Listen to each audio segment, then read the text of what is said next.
Hey guys, thanks for tuning into this episode number 58 of the Build Your Vision podcast, where we teach emerging entrepreneurs how to build their best business and their best lifestyle. So today I'm going to be reposting an episode, which I think actually might be one of the best solo episodes that I've ever done on this podcast. And it was extremely early in the game, and I'm actually really proud of myself for producing such a quality episode with quality information that, listening back to it, just trying to learn from myself and possibly make adjustments and, constantly make myself better.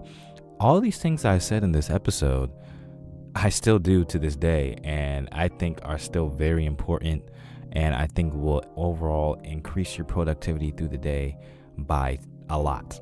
And sometimes I don't even still uphold these things that I should be doing, but I usually do hold true to these things throughout my daily life, and it helps so much with my productivity and why I'm able to do so many things throughout the day and hold so many tasks and still produce a quality product. So just listen to this episode. Probably want to write some of these things down, play it back if you need to, but I think you will enjoy this if you haven't listened to it already. This is one of the earlier episodes in the first season of this podcast, so hope you enjoy it. Let's get into it.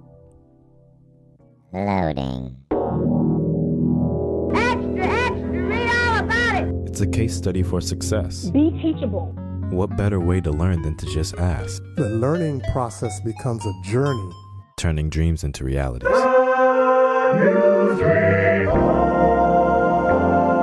Part of execution is totally believing whatever you're doing is going to work.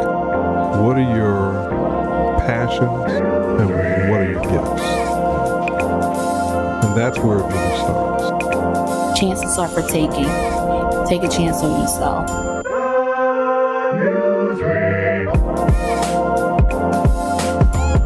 Any and everyone is capable of being a leader. You're not going to have all the answers immediately. Wow. Mentors to expose you to things that you otherwise wouldn't know. It was all I thought about and dreamed. Like I would literally get up in the morning, practice, because I knew the time would come. Just do it.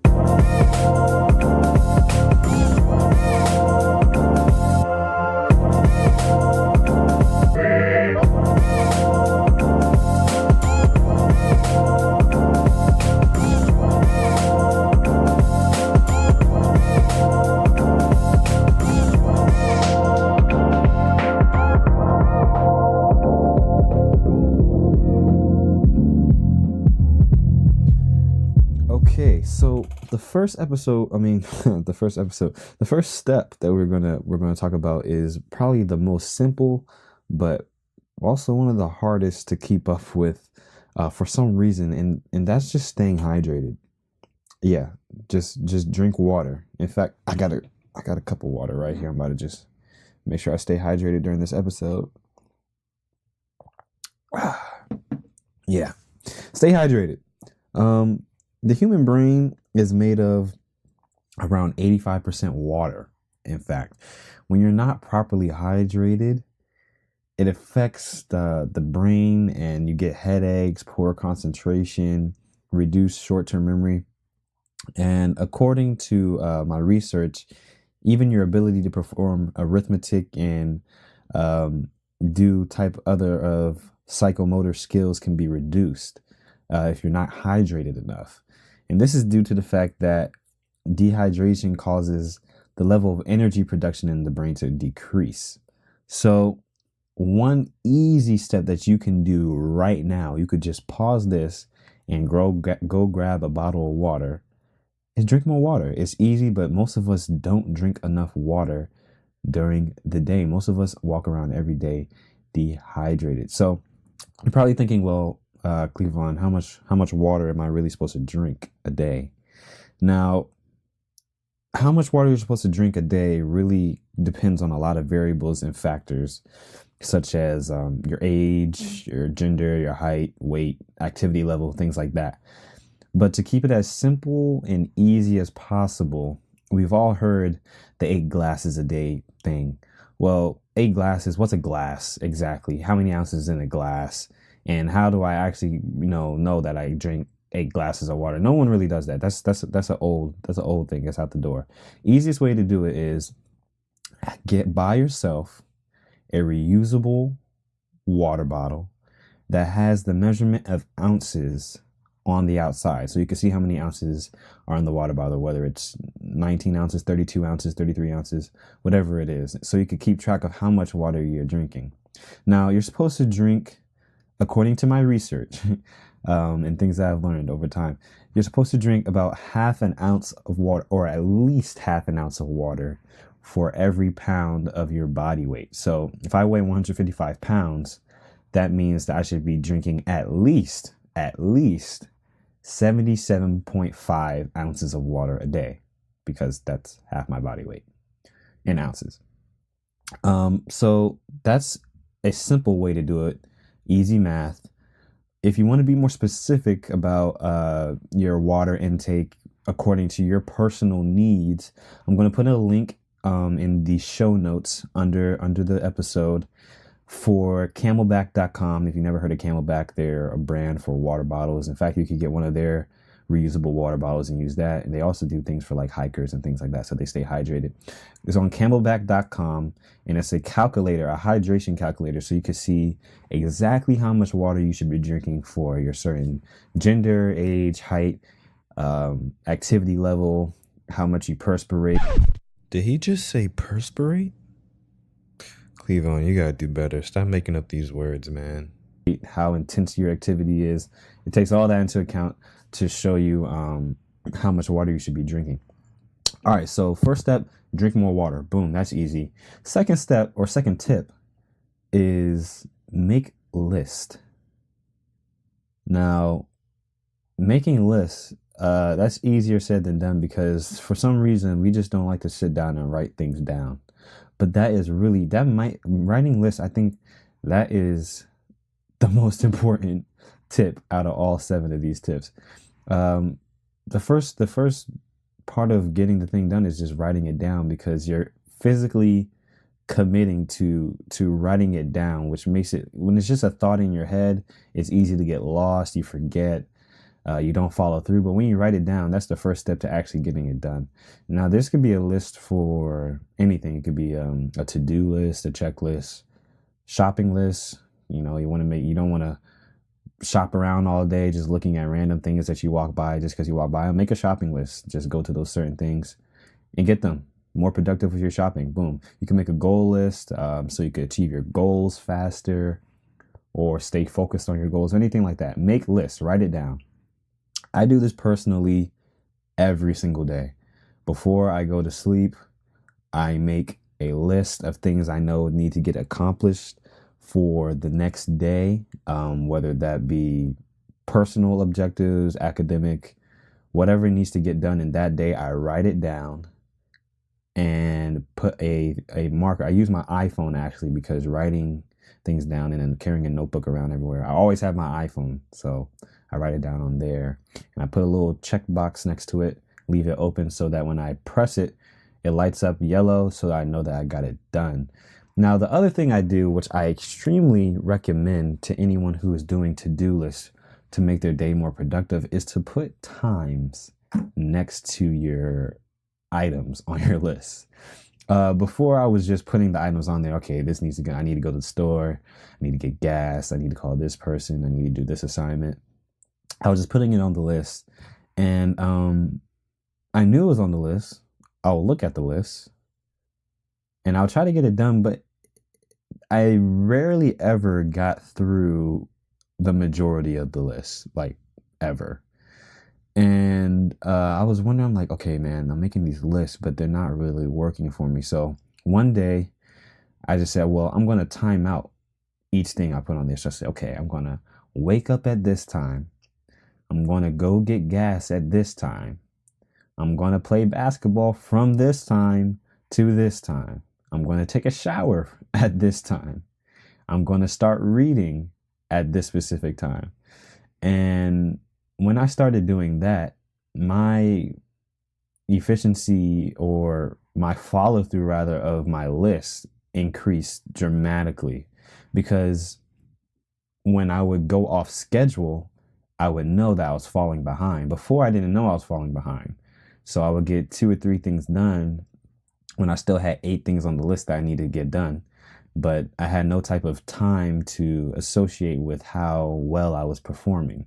So write down the specific times that you want to get those things done. And I promise you, unless you really just don't care about falling behind schedule, and you shouldn't be having a list in the first place if you don't care.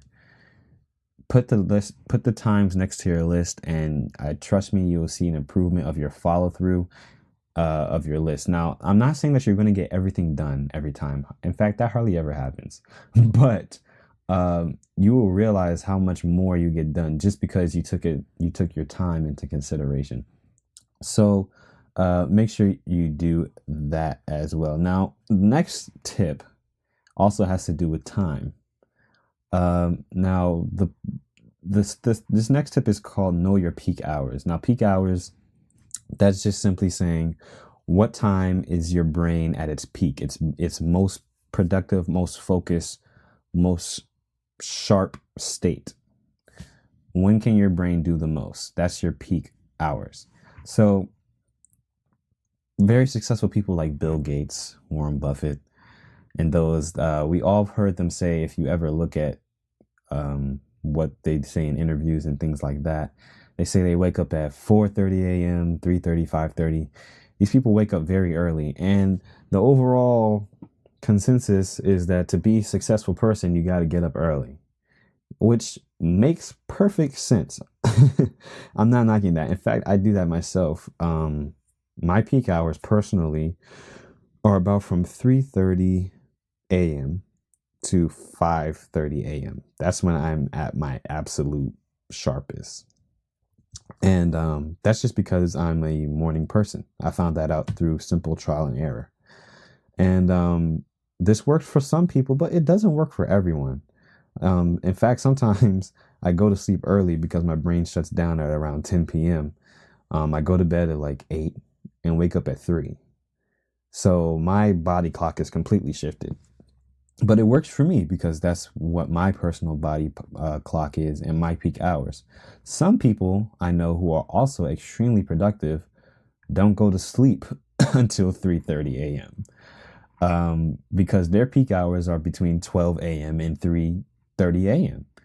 So that works for them. So what I'm recommending is not to necessarily force yourself to try to wake up early. I want you to, in fact, try to find out when you are most productive. So do experimentation. Go to sleep at 10, wake up at 6 and see how effective you are. Or go to sleep at 8 and wake up at 3 and see how productive you are. Or maybe you'll just be a groggy zombie mess so that you know that it doesn't work for you. Or just try to stay up late and do work. 12, 1, 2 o'clock a.m. That could be when you're at your best. But just go through simple trial and error.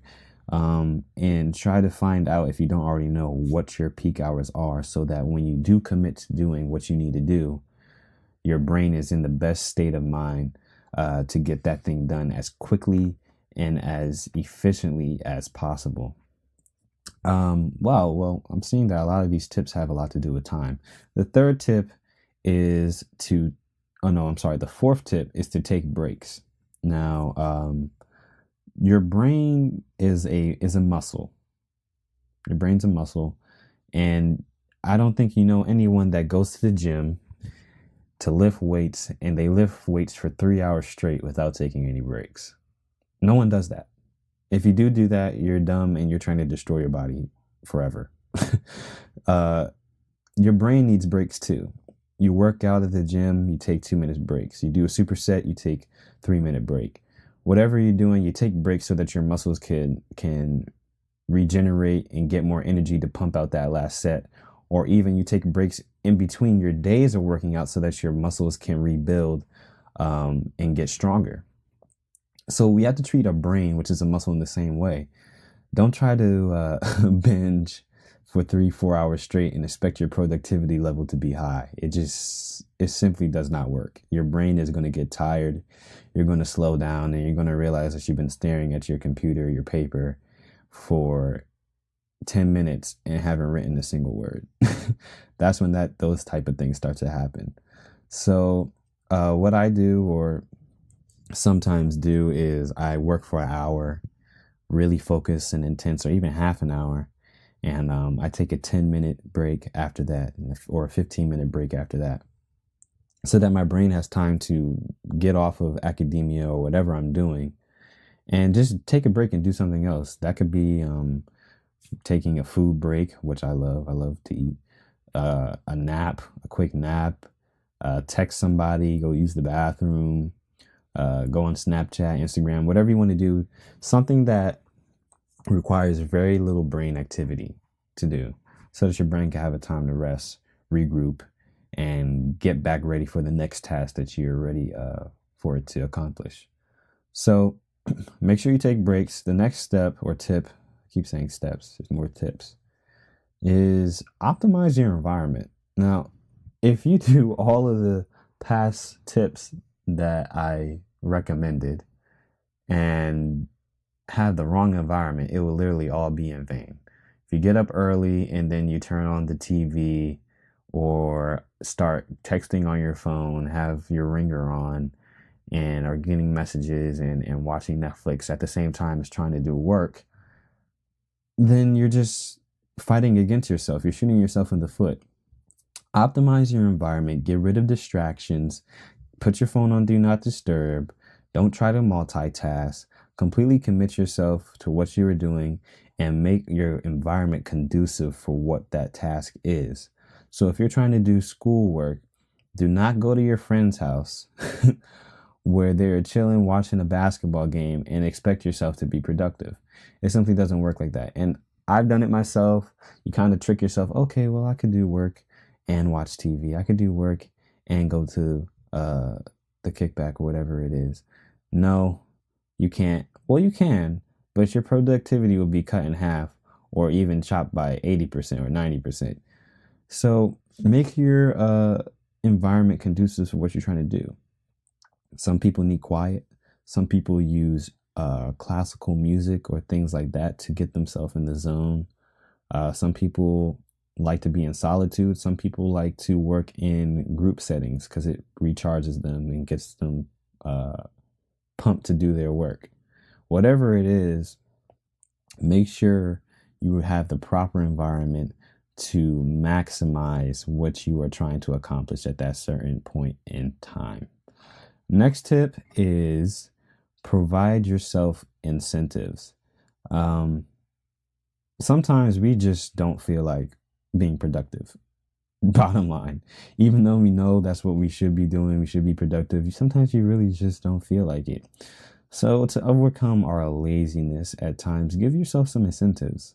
Reward yourself is what I'm basically trying to say. So after you complete your tasks, you could say, well, I'm going to go get a burger. I'm going to eat something. I'm going to watch a Netflix episode, or I'm going to text my friend or give my friend a call as a reward for completing the task that you set out to do.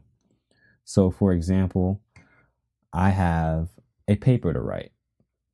I said I'm going to write 3 pages of this paper right now, going hard for an hour. And if I don't finish these 3 pages, I am not going to eat my burger that I have in the fridge waiting for me, calling my name.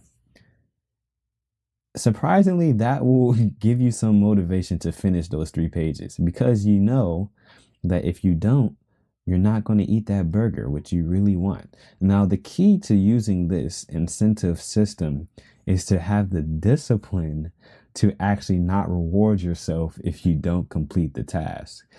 That might be the hardest part of this whole tip.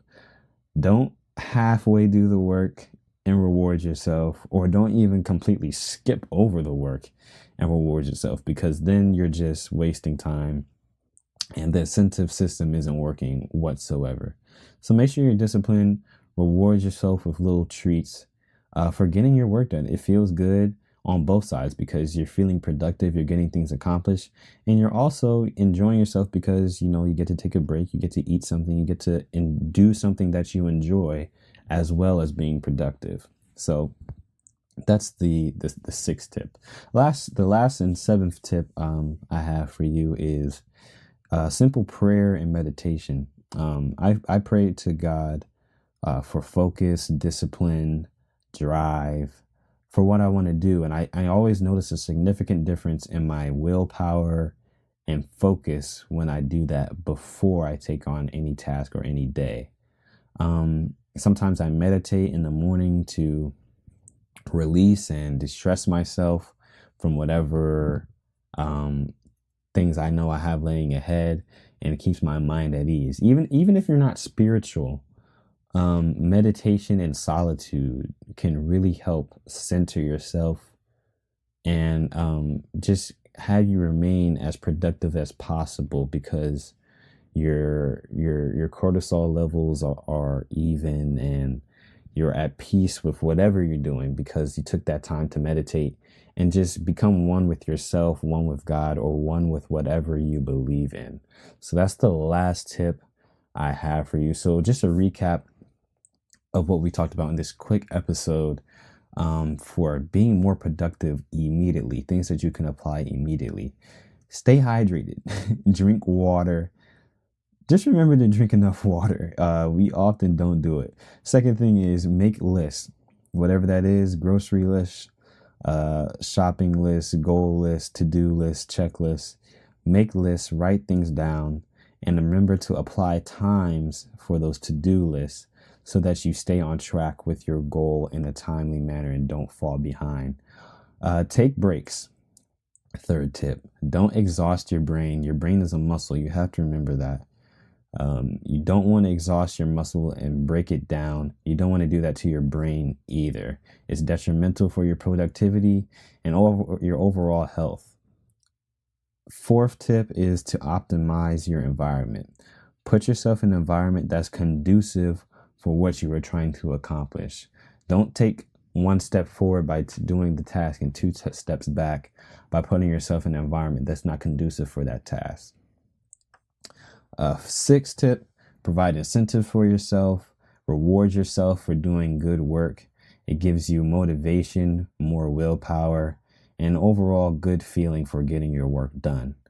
And lastly, prayer and meditation. Find some way to center yourself, to focus in on things that really matter, and just give yourself overall peace and focus, and get yourself in the right state of mind to be productive for that day or for that hour or for whatever you are preparing for. So back to what I said earlier, no one is perfect. I'm sure the most productive people, Warren Buffett, Tim Ferriss, whoever they might be, isn't productive, the most productive person every day. I'm sure they have days where they're like, dang, I really feel like I did nothing today. So don't beat up yourself if you have those days where you feel like you didn't accomplish what you wanted to. We all have them. Don't feel bad about them. But also remember that you want to be as productive as possible, because it gives you overall satisfaction of life and happiness that you are a productive and working piece of the society. You know, I kind of miss having the beat on the track like that. I might have to get back into that. I don't know. But I hope you enjoyed that episode. Man, literally all that stuff still applies. And honestly, I would say, man, maybe I should add some things. Maybe there'll be a few things I would add in today's Cleave On Today. But really, that was it. Like, if you want to be productive, follow these steps. Go back and listen to it. Write it down. You don't have to apply all of them at once. You can even do them one at a time. Make sure that you apply these steps to be more productive. You're young, you're ambitious, you have goals, you have creative dreams that you want to fulfill. And in order to do that as quickly as possible, you want to secure this bag as fast as possible. You got to be productive, man. You got to be able to get things done. You got to be able to work even faster than your peers, those who are trying to be in the same lane as you. You know, you got to outwork the competition. You got to be strategic about it as well, and that comes with your productivity. So hopefully you learn something, apply some of these 7 steps in your daily life. I know I will continue doing so, and hopefully you will see a result immediately in your productivity throughout the day, the weeks, the months, and the years. I hope you enjoyed this episode. Share it with somebody if you think they could use it as well. Post it on your Instagram story if you want to show everyone that follows you, and tag us at Build Your Vision Pod, and we will shout you out on there. Let the world know this information. Don't keep it to yourself. And if you're feeling really good, if you're feeling really great and you want to support the show, leave a rating and review on iTunes. I would deeply appreciate it. It gives people an idea of what the show is and could get them involved as well in this community that we're building, the Build Your Vision community. So I will talk to you guys next week. Until then, keep building your vision every single day. Peace.